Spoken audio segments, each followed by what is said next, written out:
අයිබෝවන් අදත් අපි හමු වෙනවා කතාවෙන් මේ දවස්වල හැමෝම කතාවෙන ප්‍රධාන මාතෘකාව බවට පත්ව තිබෙන්නේ ශ්‍රී ලංකාවේ සංචාරයක නිරත වුණු ඉන්දීය අග්‍රාමාත්‍ය නරේන්ද්‍ර මෝදී පිළිබඳව අත වශයෙන්ම කිව්වොත් මේ සාකච්ඡාව සිදුවන්නේ මෝදී අග්‍රාමාත්‍යවරයා පිළිබඳව නෙවෙයි මෝදී අග්‍රාමාත්‍යවරයාගේ ශ්‍රී ලංකා සංචාරයට අදාළව වෙච්ච සමහර සිදුවීම් පිළිබඳව ශ්‍රී ලංකාවේ ජනතාව අවධානයක් යොමු කර තිබෙනවා.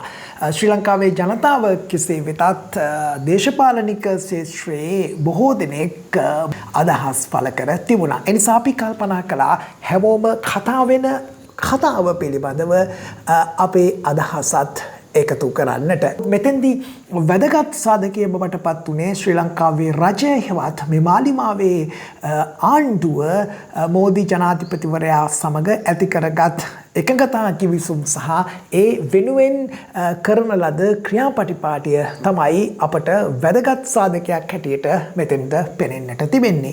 මේක ජනතා විමුක්ති පෙරමුණෙත් ඒ වගේම ජාතික ජනබලවේගයේ ආණ්ඩුවේ ප්‍රතිපත්ති ප්‍රකාශන සම්බන්ධයෙන් එහෙම නැත්නම් ඔවුන්ගේ දේශපාලන භාවිතය සම්බන්ධයෙන් ඍජුවම එක්තරාකාරයක කැඩපතක් ඔහුගේ දේශපාලන භාවිතය පිළිඹුවන කැඩපතක් බවට පත් වුණා කියලත් අපි විශ්වාස කරනවා. මොකද මේ ජනතා විමුක්ති පෙරමුණ ප්‍රතිපත්තියක් විදිහට ඔවුන්ගේ දේශපාලන ව්‍යාපාරය ගොඩනැගුණේ සහ පෝෂණය වුණේ ඉන්දීය විරෝධී ආකල්පයත් සමගයි.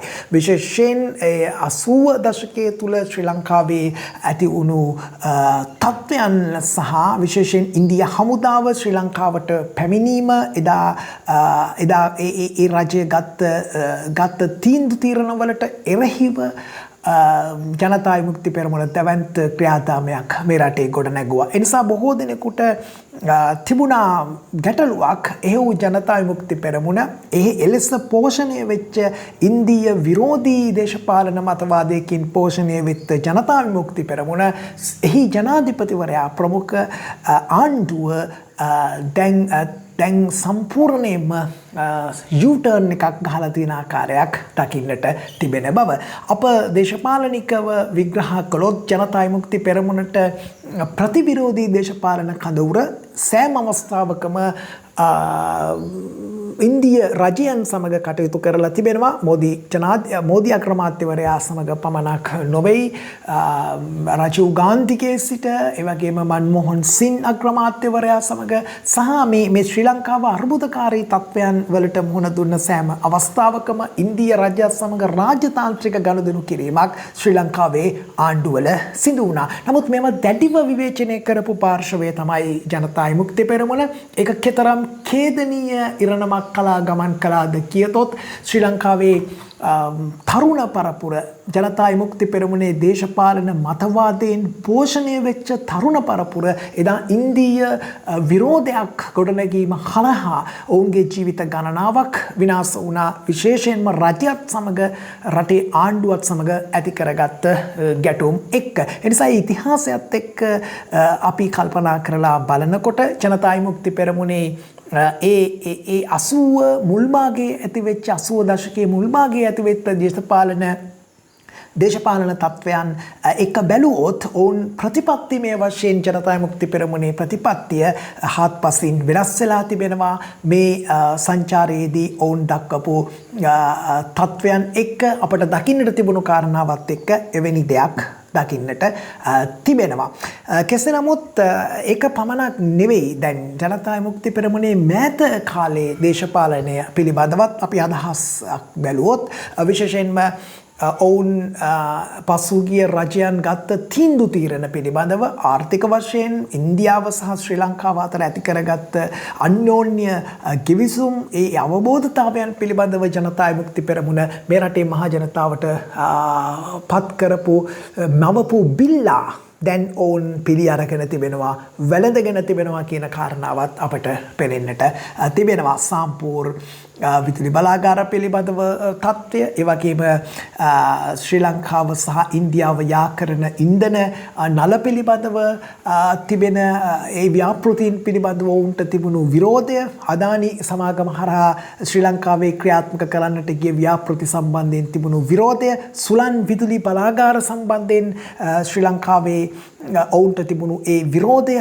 ඉන්දිය රජයත් සමග ගනුදෙනු කිරීම සම්බන්ධයෙන් දැඩි විරෝධයක් අනුර කුමාර දිසානායක ප්‍රමුඛ ජනතා විමුක්ති පෙරමුණ අනෙක් ආණ්ඩු ඒ තීරණ ගැනීමේදී පෙන්නවා විතරක් නෙමෙයි මේ රටේ මහජනයා ඊට එරෙහිව පෙළගස්සන්න ජනතා විමුක්ති පෙරමුණ කටයුතු කළා. නමුත් සත්‍ය කවදා නමුත් එළිදරව් වෙනවා. ඒක තමයි ලෝක ස්වභාවය. ඒ අනුව ජනතා විමුක්ති පෙරමුණ දේශපාලනික වශයෙන් ඔවුන් අනෙකුත් ආණ්ඩුවලට ප්‍රතිවිරෝධීතා ගොනු කර ඇත්තේ දේශපාලනික අරමුණු වලට කියන කාරණාව ඉතාමත්ම පැහැදිලි. මොකද ඔවුන් ඒ දවස්වල කිව්වේ නැහැ අපි සාම්පූර් බලාගාරවලට විරුද්ධ නැහැ, අපි විරුද්ධ ලංකාවේ දේශපාලඥයන් ඒ හරහා ගන්නා කොමිස් වලට කියන මතවාදයක් ඔවුන් සඳහන් කරේ නැහැ. ඔවුන් කිව්වේ ශ්‍රී ලංකාව ඉන්දියාවේ ප්‍රාන්තයක් බවට පත් කරනවා, අපි මෝදිට මේ රට ලියලා දෙනවා කියන කාරණාව තමයි ජනතා විමුක්ති පෙරමුණ මතු කළේ අදහසක් විදිහට, සංකල්පයක් විදිහට. ඒ වගේම තමයි ඔය ඉන්දියාව ශ්‍රී ලංකාව යා කරන ඉන්ධන නල සම්බන්ධයෙන් ඔවුන් දරපු අදහස, ඔවුන් සමහර කාරණාවලදී නීතියේ පිහිට පැතුවා, ඒවා ජයග්‍රහණය කරන්නට ඔවුන්ට පුළුවන්කම ලැබුණා. කෙසේ නමුත් ඒකෙදී ඔවුන් සඳහන් කළේ නැහැ. ඔවුන් අද කියන කාරණාව, ඔවුන් කියන්නේ අපි සුලන් විදුලි බලාගාර ව්‍යාපෘතිය ලංකාවේ ඉන්දියාවත් එක්ක එකතු කරගන්නවා. නමුත් දැන් අපි කොමිස් ගහන්නේ, අපි අනෙකුත් ආණ්ඩුවල වගේ ජනතා මුදල් කොල්ල කන්නේ නැහැ වගේ කතාවක් තමයි දැන් කියන්නේ. නමුත් ඔවුන් මීට කලින් මේ ව්‍යාපෘති සඳහා ව්‍යාපෘති පිළිබඳව කිව්වේ වෙනත් කතාවක්. එනිසා දේශපාලන වාසි ලබා ගැනීම සඳහා ජනතා විමුක්ති පෙරමුණ පසුගිය දශක ගණනාව පුරාම මේ ව්‍යාපෘති කඩාකප්පල් කිරීමට කටයුතු කර බව අපට විශ්වාස කරන්නට පුළුවන්. ඒ අනුව 76 වසරක ශාපය කියලා කියන්නේ UNP ශ්‍රී ලංකා ආණ්ඩුවල ශාපය පමණක් නොවෙයි. මේ ආණ්ඩු ගත්ත සමහර යහපත් තීන්දුව තීරණ ක්‍රියාත්මක කරන්න ඉඩ නොදුන් දේශපාලන බලවේග, දේශපාලන ව්‍යාපාරත් මේ රටේ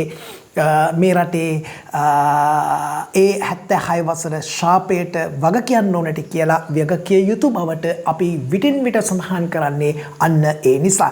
මෝදී අග්‍රාමාත්‍යවරයාට ලබා දුන්න ගෞරවය පිළිබඳව අපට කිසිදු ප්‍රශ්නයක් නැහැ. ඒ අග්‍රාමාත්‍යවරයාට ලබා දුන්නු අනෙකුත් දේවල් පිළිබඳව අපට කිසිදු ගැටලුවක් නැහැ. රාජතාන්ත්‍රික වශයෙන් ඒවා සිදු කළ යුතු වෙනවා. ඔහුට ගෞරව නම්බු නාමයක් පවා ලබා දෙන්නට මේ ආණ්ඩුව කටයුතු කර තිබෙනවා. ඒ නිසා අපට පෙනෙන්නට තිබෙනවා අනිකුත් රනිල්ගේ, මහින්දගේ, චන්ද්‍රිකාගේ, මෛත්‍රීලාගේ ආණ්ඩුවලට වඩා, රජයන් වලට වඩා ඉදිරි පියවරක් අනුර කුමාර දිසානායක ජනාධිපතිවරයා අරගෙන තිබෙනවා කියන එක අපට ඒ අනුව දකින්නට පුළුවන්. කෙසේ නමුත් අපි මේ දිහා කුහක විදිහට බැලිය යුතු නැති බව තමයි අපේ අදහස. මෙතෙන්දී ජනතා විමුක්ති පෙරමුණේ දේශපාලන නිර්වත හෙළිදරව් වුණ බව ඇත්ත. ඒ පිළිබඳව කිසිදු තර්කයක් තියෙනවා කියලා අපි විශ්වාස කරන්නේ නැහැ. ඔවුන් මේ රටේ මහජනතාවට පොරොන්දු වෙච්ච සියලුම මහජනතාව තමග ඇති කරගත්ත සියලු සම්මුතීන් වලට පටහැනි දේශපාලන ගමනක් යන බව අපට දැන් පෙනෙන්නට තිබෙනවා. විශේෂයෙන් ඇති කරගත්ත ඒ ගිවිසුම් පිළිබඳව, ඒ අවබෝධතා ගිවිසුම් පිළිබඳව මේ රටේ මහජනතාව දැනුවත් කර තිබුණේ නැහැ. ඒවා පාර්ලිමේන්තුවට ඉදිරිපත් කර තිබුණේ නැහැ. ඒ නිසා ජනතා විමුක්ති පෙරමුණේ ප්‍රජාතන්ත්‍රවාදයේ පිළිබඳව, ඒ විනිවිදභාවය පිළිබඳව, ආණ්ඩු කිරීමේ විනිවිදභාවය පිළිබඳව දැන් ප්‍රශ්නයක් තිබෙනවා. සහ ඒ සියලු ගිවිසුම් හරහා ශ්‍රී ලංකාවට ඇතිවන වාසි සහගත තත්ත්වයන් මෙන්ම ඔවුන් අනවශ්‍ය ගෞරවයක් පිළිගැනීමක් මෝදී ජනාධිපතිවරයාට ලබා දුන්නා, මිත්‍රශීලී පිළිගැනීමක් ලබා දුන්නා, නැත්නම් බහුමාන වන්දනාමාන කරන පිළිවෙතක් අනුර කුමාර දිසානායක ජනාධිපතිවරයාගේ හැසිරීම තුළ, ඔහුගේ කතාබහ තුළ දකින්නට තිබුණා කියන එක පිළිබඳව කෙනෙකුට හිතෙනවා නම් ඒ පිළිබඳව හිතෙන එක වරදක් නැහැ කියලා අපිත් විශ්වාස කරනවා.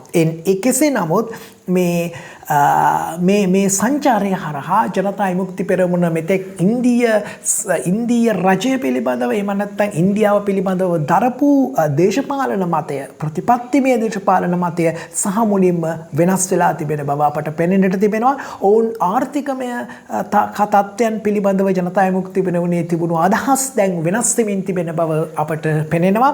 ඒ අනුව මේ රටේ මහජනතාවත් එක්ක ඇති කරගත්ත සම්මුතීන් වලට පටහැනි දේශපාලන ගමනක් එහෙම නැත්නම් දේශපාලන භාවිතයක් ජනතා විමුක්ති පෙරමුණේ ආණ්ඩුව ඇතුලේ අපට දකින්නට තිබෙනවා. ඒ කෙසේ වෙතත් ජනතාවගේ පරමාධිපත්‍ය බලය තමයි මේ ආණ්ඩුව ක්‍රියාත්මක කරන්නේ. ඒ නිසා ඔවුන්ට රට පිළිබඳව තීරණ ගැනීමේදී තමන්ගේ දේශපාලනික භක්තිවන්තිකම එහෙම නැත්නම් දේශපාලන වන්දනාමාන කිරීම පිළිබඳව ඇති අදහස් මූලික කරගෙන තීන්දුව తీරන ගැනීමේ හැකියාවක් නැහැ. මේ සියලු කිවිසුම් මේ රටේ රජය ඇති කරගන්නා කිවිසුම්. ඒ නිසා අපි මතක් කරනවා ජනතා විමුක්ති පෙරමුණේ දේශපාලන භාවිතය ඇතුලේ අර හර්ෂද සිල්වා මේ රටට ගිලන් රථ සේවයක් අරගෙන එනකොට ඒක ඉන්දියාවේ අය ඉන්දියාවෙන් වැඩ කරන්න කට්ටිය කියනවා කියලා විශාල බිල්ලෙක් මේ රටේ මැව්වා. ඒ නිසා මෝදි ජනාධිපතිවරයා ඔය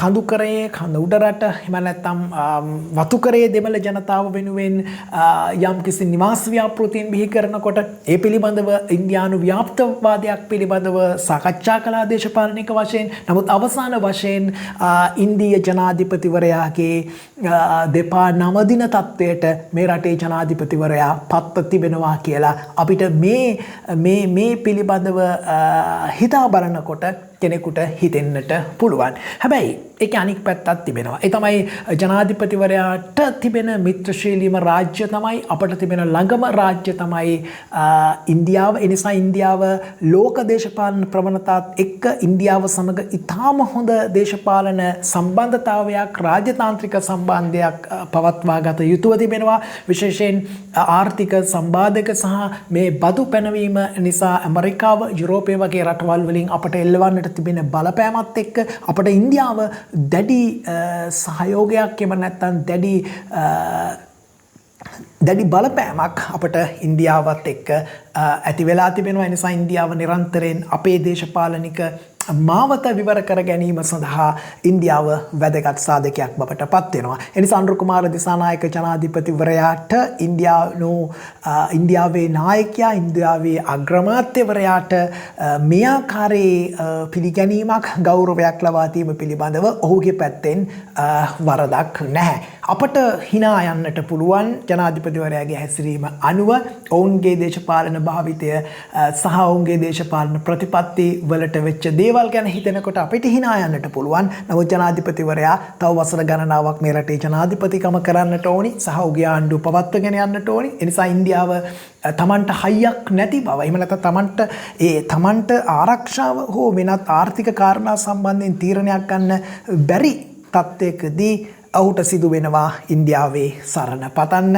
ඒ අනුව මෝදි අග්‍රාමාත්‍යවරයාට වන්දනාමාන කිරීම වරදක් නැහැ කියන එක තමයි අපේ අදහස බවට පත් වෙන්නේ. ඒ වගේම මේ රට ගොඩනැගීමේ කාර්යභාරයේදී ඔවුන් විශ්වාස කරන දේශපාලන ආර්ථික වැඩපිළිවෙල සඳහා ඉන්දියාවේ දායකත්වය ලබා ගැනීමට ඔවුන් කටයුතු කිරීමත් අපට වරදක් විදිහට දකින්න පුළුවන් කමක් නැහැ. මෝදි අග්‍රාමාත්‍යවරයාට ශ්‍රී ලංකාව ඉතාමත්ම වැදගත් තැනක්. ඒ නිසා විශේෂයෙන් ආරක්ෂාව සම්බන්ධයෙන් එහෙම නැත්නම් අපේ ත්‍රිකුණාමලය තෙල් ටැංකිය සම්බන්ධයෙන් ඒ ව්‍යාපෘතීන් එහෙම නැත්නම් සාම්පූර් විදුලි බලාගාර එතකොට සුළං බලාගාර සම්බන්ධ මේ තත්ත්වයන් ඉන්දියාවට අතිශයින්ම වැදගත්. විශේෂයෙන් ආරක්ෂාව සහ ආර්ථිකය සම්බන්ධ කාරණාවේදී ශ්‍රී ලංකාව භූමිය සහ අපේ මුහුදු සීමාව ඉන්දියාවට ඉතාම වැදගත්. ඒ නිසා මෝදි ජනාධිපතිවරයාගේ මැතිවරණයටත් ශ්‍රී ලංකාව ඉතාමත්ම වැදගත් සාධකයක්. ඒ නිසා අපි විශ්වාස කරනවා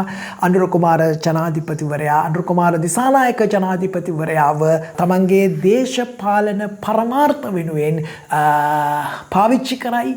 එනිසා ඒකට අහුවෙනවාද නැද්ද කියන එක තමයි ශ්‍රී ලංකාවේ ජනාධිපතිවරයාගේ අනාගත දේශපාලන භාවිතය තුළ අපට දකින්නට තිබෙන්නේ. එනිසා අපි විශ්වාස කරනවා ශ්‍රී ලංකාවේ අනන්‍යතාවය රැක ගනිමින් අපේ දේශපාලනික සහ ශ්‍රී ලංකාවේ දේශපාලනික සහ ආර්ථික අනන්‍යතාවය රැක ගනිමින් ඊටාම රාජ්‍යතාන්ත්‍රික සහ සූක්ෂම දේශපාලන ගනුදෙනුවක් කරන්න අනුර කුමාර දිසානායක ජනාධිපතිවරයාට හැකියාවක් ලැබෙයි කියලා අපි විශ්වාස කරනවා. අපි එහෙම වෙන්න කියලා ප්‍රාර්ථනා කරනවා.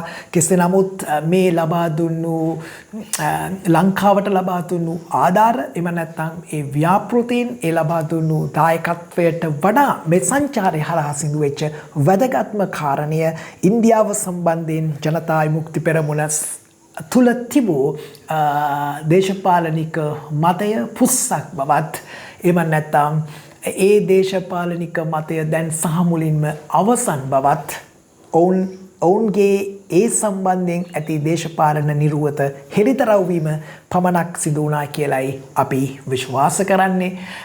කෙසේ නමුත් ආණ්ඩුවට සැලසුමක් ඇති ඉන්දියාවත් එක්ක අපි කොහොමද ගනුදෙනු කරන්නේ කියලා ඒ සැලසුම් සාර්ථකව ක්‍රියාත්මක කරලා මේ රටට අවශ්‍ය ජයග්‍රහණ ලබා ගැනීමට මෝදී අග්‍රාමාත්‍යවරයාගේ ශ්‍රී ලංකා සංචාරය හේතු කර ගැනීමට මේ ආණ්ඩුවට නුවණ පහළ වේවා කියන එක අපි ප්‍රාර්ථනා කරනවා.